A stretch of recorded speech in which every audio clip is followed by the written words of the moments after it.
Hi, ഇന്നൊരു സാമ്പാറിൻ്റെ റെസിപ്പിയാണ്. സിമ്പിൾ സാമ്പാറാണ്, തേങ്ങ അരയ്ക്കേണ്ട, അതുപോലെ സാമ്പാർ പൊടി അങ്ങനത്തെ ഒന്നും യൂസ് ചെയ്യണില്ല കേട്ടോ. ഇത് ദോശ ഇഡ്ഡലിയുടെ കൂടെ നല്ലൊരു കോമ്പിനേഷനാണ് ഈ സാമ്പാർ.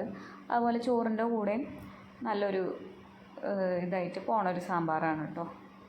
ഞാനിവിടെ ഒരുപാട് കഷ്ണങ്ങളൊന്നും യൂസ് ചെയ്യണില്ല. നിങ്ങൾക്ക് ഇഷ്ടമുള്ള ഏത് വെജിറ്റബിൾ വേണമെങ്കിലും യൂസ് ചെയ്യാം കേട്ടോ. ഞാൻ മത്തങ്ങ എടുത്തിട്ടുണ്ട്, ക്യാരറ്റ് എടുത്തിട്ടുണ്ട്, അതുപോലെ ഉരുളക്കിഴങ്ങ്. പിന്നെ ഞാനിതിലേക്ക് ചേർത്ത് കൊടുക്കുന്നത് ഒരു സബോള, അതുപോലെ ഒരു ചെറിയ തക്കാളി, പിന്നെ എരിവിന് 2-3 പച്ചമുളക്. അത്രയും മാത്രമാണ് ഈ സാമ്പാറിൽ ചേർക്കണുള്ളൂ. പിന്നെ മെയിനായിട്ട് മല്ലിയില ആവശ്യമാണ്. മല്ലിയിലയുടെ ഒരു ഫ്ലേവറാണ് ഈ സാമ്പാറിന് മുന്നിട്ട് നിൽക്കുക. അതുകൊണ്ട് തന്നെ ഇഡ്ഡലിയുടെയും ദോശയുടെയൊക്കെ കൂടെ നന്നായി പോകുന്നൊരു സാമ്പാറാണ് കേട്ടോ. അതുപോലെ ചോറിൻ്റെ കൂടെ ആണെങ്കിലും സൂപ്പറാണ്. അതുപോലെ നമുക്ക് പെട്ടെന്ന് തയ്യാറാക്കി എടുക്കാൻ പറ്റും. അപ്പോൾ എല്ലാ കഷ്ണങ്ങളും കഴുകി മാറ്റി വയ്ക്കുക. പിന്നെന്താ, സാമ്പാറിൽ മെയിനായിട്ട് വേണ്ടത് പുളിയാണ്. അപ്പോൾ ഒരു നാരങ്ങയുടെ വലുപ്പത്തിലുള്ള ഒരു പുളി കുറച്ച് വെള്ളത്തിൽ സോക്ക് ചെയ്ത് വയ്ക്കുക. അപ്പോൾ നമ്മൾ ഈ കഷ്ണങ്ങളൊക്കെ വെന്ത് വരുമ്പോഴേക്കും ആ പുളിയും ഒന്ന് വെള്ളമായിട്ട് കുതിർന്ന് വരും. ഇവിടെ ഞാൻ 1/2 കപ്പ് പരിപ്പാണ് കേട്ടോ എടുക്കുന്നത്. അപ്പോൾ പരിപ്പ് നന്നായി കഴുകിയെടുക്കുക. ഞാൻ കലത്തിലാണ് വേവിക്കുന്നത്. നിങ്ങൾക്ക് കുക്കറിൽ വേവിക്കാം. കുക്കറിലൊരു 3 വിസിൽ അത്ര മതിയാവും പരിപ്പ് വെന്ത് കിട്ടാൻ. അല്ല, നേരത്തെ കുതിർത്തി വെച്ച പരിപ്പാണെങ്കിൽ നമുക്ക് പെട്ടെന്ന് തന്നെ വെന്ത് കിട്ടുകയും ചെയ്യും. അപ്പോൾ എളുപ്പത്തിൽ സാമ്പാർ ഉണ്ടാക്കണമെങ്കിൽ ഈ പരിപ്പും കഷ്ണങ്ങളും എല്ലാം കൂടെ ഒരുമിച്ചിട്ടിട്ട് ഒരു 3 വിസിൽ കേൾപ്പിച്ചാൽ മതി. കാരണം നമ്മൾ അത്യാവശ്യം വലുപ്പത്തിലാണ് സാമ്പാറിൻ്റെ കഷ്ണങ്ങൾ മുറിച്ചിട്ടുള്ളത്. അതുകൊണ്ട് ഒരുപാട് വെന്ത് പോവുകയില്ല. പരിപ്പ് വെന്തതിന് ശേഷം സാമ്പാറിൻ്റെ കഷ്ണങ്ങൾ ചേർത്ത് കൊടുക്കുക.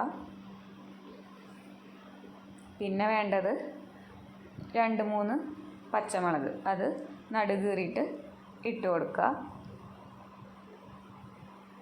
ഇനി ഇതിലേക്ക് പൊടികൾ ചേർത്ത് കൊടുക്കുക. അപ്പോൾ 1/4 ടീസ്പൂൺ മഞ്ഞൾപ്പൊടി, 1.5 ടീസ്പൂൺ കാശ്മീരി മുളക് പൊടി, 2 ടീസ്പൂൺ മല്ലിപ്പൊടി, ഇത്രയാണ് ഞാൻ ചേർത്ത് കൊടുക്കുന്നത്. പിന്നെ ഒരു കഷ്ണം കായം, കട്ടക്കായമാണ് ഞാനിവിടെ ചേർക്കുന്നത്. പൊടിയാണെങ്കിൽ അതും യൂസ് ചെയ്യാം.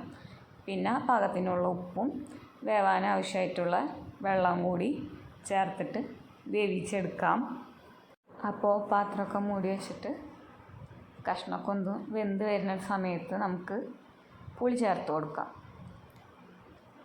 കുക്കറിലാണെങ്കിൽ കഷ്ണത്തിനോടൊപ്പം തന്നെ നമുക്ക് പുളിവെള്ളവും കൂടി ആഡ് ചെയ്ത് കൊടുക്കാം കേട്ടോ.